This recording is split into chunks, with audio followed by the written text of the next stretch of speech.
So we're gonna take a quick look. I was just actually looking at checking the oil. I was doing a video and I was like, check the oil is a real quick thing to do. So obviously, you do the standard stuff. Make sure you're, parked on a level surface. Make sure you give the car enough time for the oil to drain back down in the oil pan after you drove it, to test the oil. So what you're looking for, see if I can get this to focus. Just having a hard time focusing. But you see those two dots, you're pretty much looking for the oil level to fall in between those two dots. But how do you check it on this side? With this little divot right here, or do you check it on the side with a little bump?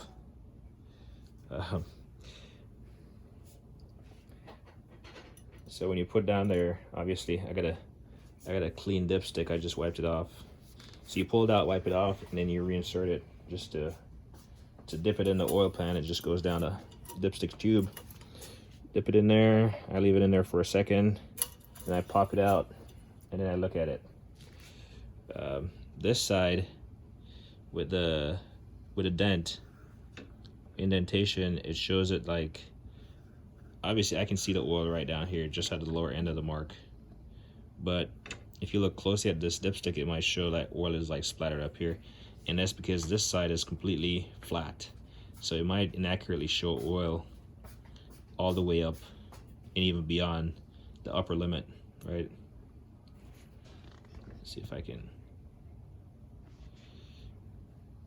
there we go, slightly focus. So this side is flat. You get a little divot right here, a little dent.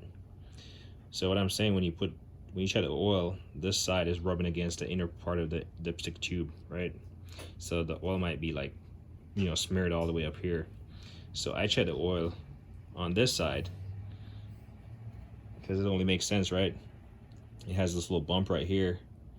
That means it's gonna, this portion where you want to take the measurement is gonna be offset from this little bump, and it won't like scrape the corner of the tube, the dipstick tube. So this little thing is going to keep that offset, but it's still going to get inserted in the oil, and it should show accurately. So looking at this, I can tell it's low. I'll wipe it off because I had it there for a minute. So I'll dip it again,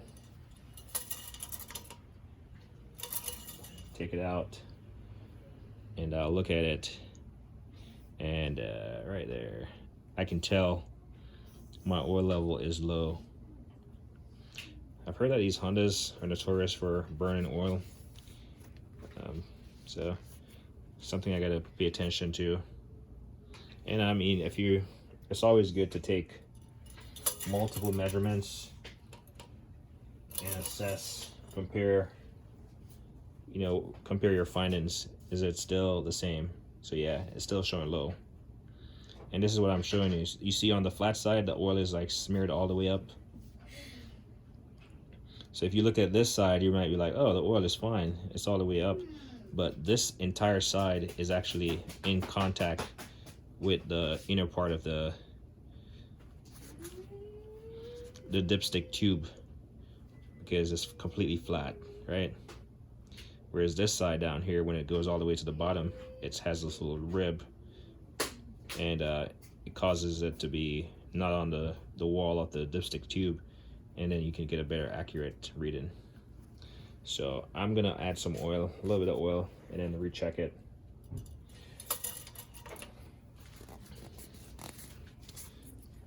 You see me have I have a Knipex pliers here with a little a rubber grip on the inside of it. It's like screwed in there, you can see it. So I like using this. Because sometimes the covers, they get really tight, and before we even address putting oil in there, I'm not using a funnel because I'm not doing that much, but you always want to make sure the oil that you're using matches the cap, so we'll do that here in a second. I mean, it's already done, but I'll show you. So this cap, for some reason, depends on how much you tighten it, or the pressure that's built up in there over time, it's going to be a little bit tight. So I like using the the Knipex with a little protective cover or cap to just put it on there and, you know, break it loose instead of trying to pry it with my finger. We'll just do that. You know, put this at a safe spot. People tend to, here's a technique that I've seen. People will tend to put their oil, if they've drained the oil out of the car, they'll tend to put the cover or some kind of blocking thing right here, right at the latch, the hood latch, and that's just to prevent you from you know, running your car without oil. It's like a reminder that you didn't put oil in there. It's like a reminder to remind yourself. But anyway, like I was saying, you know, make sure you compare the viscosity of the oil that you buy to what's on the oil cap, right? Or your owner's manual. So this is full synthetic SAE OW20 motor oil. Especially if you have multiple cars and you're servicing multiple cars at your house, then, you know, they could have different viscosity oil and you could ruin an engine that way. So we'll try to pour this in without spilling right now. We'll attack it from this side. And we'll try to see if that's enough. Give it a little minute for it to drain down in there. I'm not sure if this one was the last service because it wasn't completely, it wasn't sealed. But I'm pretty sure this is my first time having to top up this engine, so it's not like I used it before. And we'll try this again and see where we're sitting for oil level. After we're satisfied, we'll put the cap back on. So first one, we'll wipe it off. You don't have to be gentle. I'm just at an awkward angle because of the camera.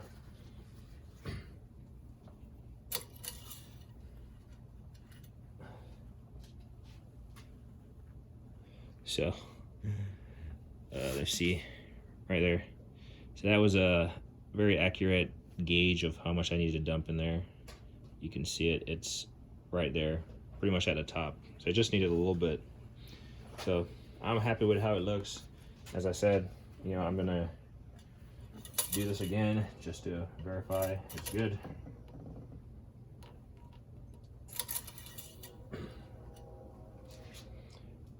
And this one is actually showing me slightly in the middle. So this is why you take multiple measurements, because this one is showing me slightly in the middle. So I could probably add a little bit more, but you never want to underfill or overfill your oil. It could be just as bad either direction. So you want to be in the middle as much as possible. All right. Even if I didn't check it again, I would be confident that the engine has enough oil just based on how much I've poured in there. I don't see any like oil spots on the garage floor, to be honest. So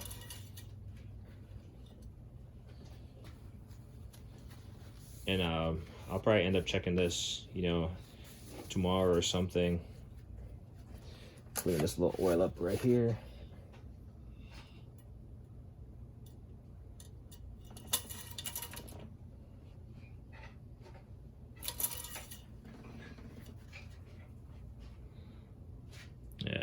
See, so I'm gonna be satisfied with where it's at right now, and like I said, it's all smeared on the back, so I just wanted to point it out. So we'll get this buttoned up, and an oil change, not an oil change, but checking your oil should just be as important as filling up your car with gas. You never want to run your engine dry.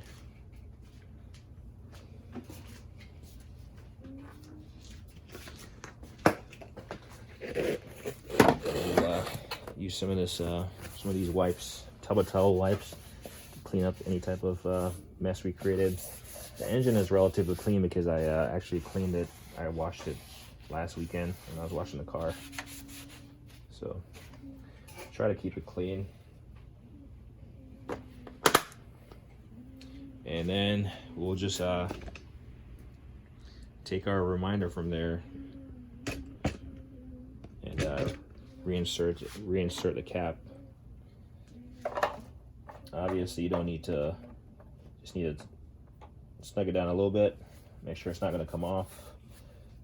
And now you can like look around and see if there's any oil leak. Just grab your flashlight and look around, see if you see anything leaking oil down there.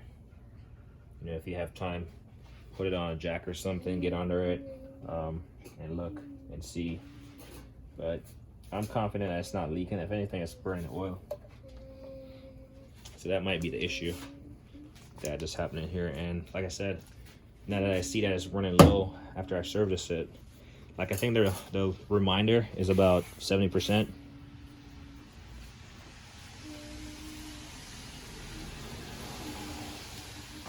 The oil reminder in the car is about 70%, so it shouldn't be low.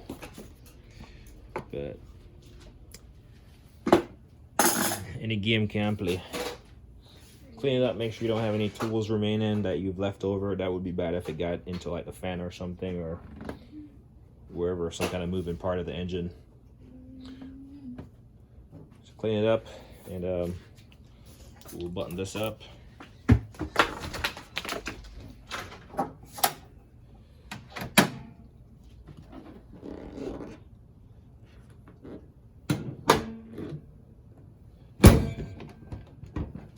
And like I said, like and don't hate the thing.